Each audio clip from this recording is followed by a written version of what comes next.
All right, good morning, ladies and gentlemen. I'd like to quickly introduce myself. I am Z for short, and from Team Cygnus. My partners are Victoria Rivera and Jose Maldonado. So the name Cygnus comes from one of the most recognizable constellations. It's known as both the Northern Cross and the Swan. It's one of the brightest stars often used for navigation purposes. Here's a quick introductory video of our product.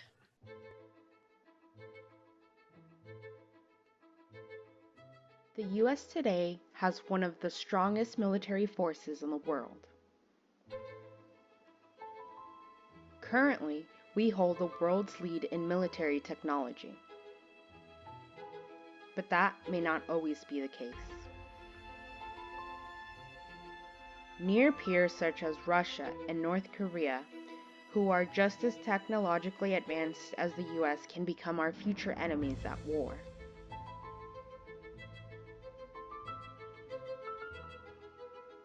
Soldiers on the ground currently do not have a compact, passive, and long-lasting way of communicating with rescue forces when stranded in remote areas. Our long-lasting, low-cost, and customizable radar sensor is designed to support anyone in need of rescue. Now, with our reliable communication tool, all you have to do is open up the reflection tool. Our corner reflector reflects back the signal to the source, alerting search and rescue personnel of a possible survivor. Multiple corner reflectors can be placed out in a unique pattern to easily identify the survivor, easing the rescue process, no matter who our enemy is. So our team has focused on providing downed airmen with a low-cost, long-duration, and customizable radar reflector designed to better carry out recovery operations. In addition, it's currently estimated that 1 hour of search and rescue uses $10,000 in resources, resulting in over $35 million a year for the DoD. With our product, we can potentially be cutting down rescue times in half, saving the DoD millions. Throughout the course of the semester, we interviewed both DoD members and civilians.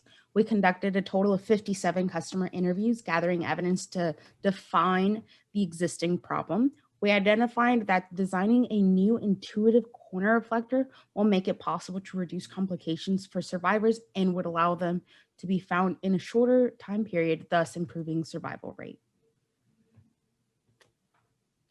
We used the mission model canvas to get a better understanding of the scope for this project.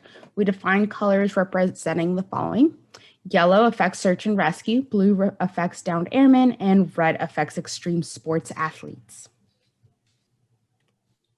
Our value proposition is to make something reliable, durable, and reachable. The main benefactors include the DoD Search and Rescue Branch, downed airmen, and civilians stranded in remote areas.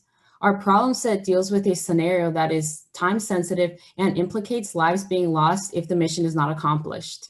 In addition to this, the current solutions are too complicated to use in scenarios of high stress and injury, which is why we want to make something cheap, intuitive, and reliable. Other issues with the current solutions are its bulky design and difficulty to assemble in high-stress situations. With all this in mind and other information that we have validated through customer interviews, we came up with some specific design requirements for our product. One of these is that our compact and passive signaling device has to be able to withstand the force of a pilot ejecting from his seat, which is a force of up to 20 Gs. 5 of our corner reflectors should be able to fit within the cargo pocket of a soldier for them to be able to make the unique pattern that will be used by pattern recognition technology to uniquely identify them and get them found. In addition to this, our corner reflector should also be SAR and radar detectable with frequencies that range from 4 gigahertz to 12 gigahertz and wavelengths that range from 2.4 centimeters to 7.5 centimeters. Now, in terms of our specific MVP design, we came up with a compact and collapsible corner reflector. The main features and functionalities of our design is the specific hinge mechanism that will lock each plate into place at 90-degree angles from its collapsed position. The materials that we have chosen are aluminum for its price, and we are going to use a Cortec anti-corrosive coating to protect from corrosion in scenarios of long-term storage or if used in ocean environments. The total surface area of our product is 36.5 square inches, and this is going to help give it a greater radar cross-section.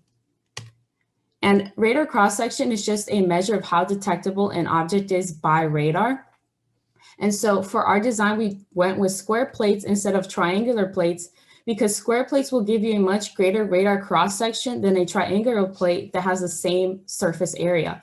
And we were able to verify this through the formulas you see on the screen. And we defined A as the length of the side, and we gave it an arbitrary wavelength value to just test the theory. And as you can see, square plates will give you a much greater RCS value than triangles. And this is just a video showing you the functionality of our MVP, how it's supposed to work in real life. Let me play it one more time.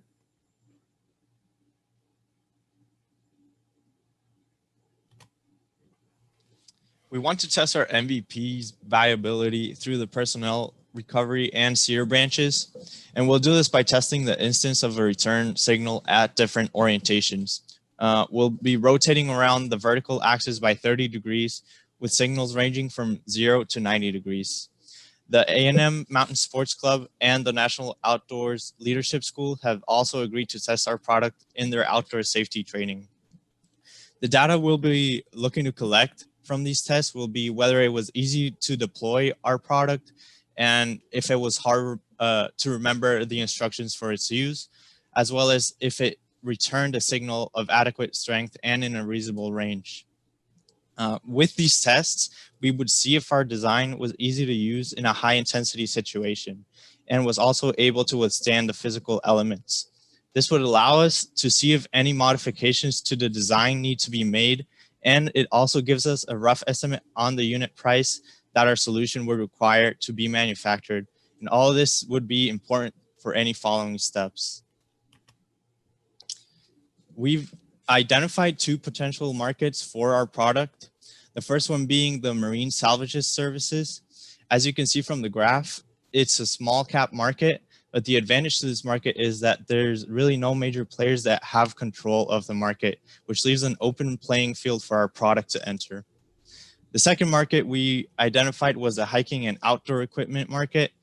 This is a large cap market, but it does come with more competition. Specifically, who our competitors are in the manufacturers for search and rescue equipment, we've identified various companies, which include Honeywell and General Dynamics. And in the hiking and outdoors equipment market, REI is one of the three main players for this market.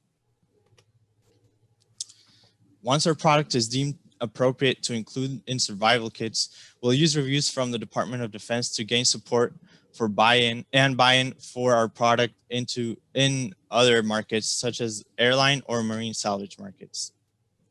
Using testimonies from the Texas A&M Mountain Sports Club and the National Outdoors Leadership School will also serve as support for our product to enter into the outdoors equipment market. We will also be making constant updates to our product to grow and maintain our customer base.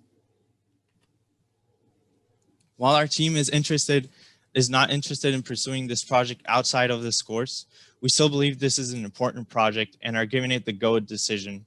All the information we have presented and collected throughout the semester will be handed over to our sponsors, and we hope that other teams will possibly pursue this in the future.